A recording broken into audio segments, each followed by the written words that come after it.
Penyakit tuberkulosis adalah penyakit yang memengaruhi sistem pernafasan, terutama paru-paru, dan disebabkan oleh Mycobacterium tuberculosis.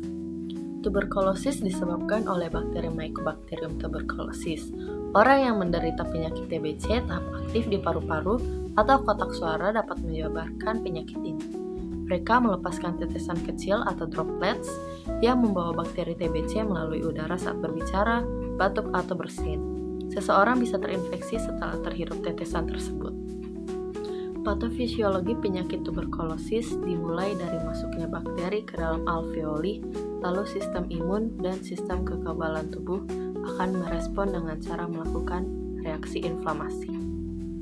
Tanda dan gejala penyakit tuberkulosis adalah batuk berdahak atau mengandung darah, terasa lelah yang berlebihan, demam tinggi, penurunan berat badan, kehilangan nafsu makan, nyeri saat batuk atau bernafas, dan kedinginan.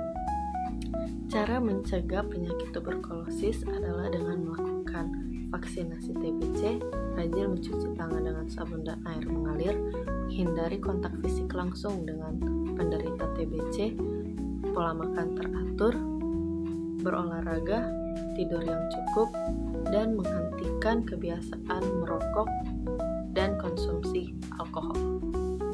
Meski berisiko fatal, namun tuberkulosis adalah penyakit yang masih bisa disembuhkan asalkan melalui penanganan secara tepat. Pengobatan TBC berfokus pada konsumsi obat sesuai anjuran dokter yang dapat berlangsung dari 6 hingga 9 bulan. Selama pengobatan tuberkulosis, penting bagi pengidapnya untuk patuh mengonsumsi obat sesuai dengan dokter resepkan dan tidak menghentikannya sebelum dokter mengizinkannya.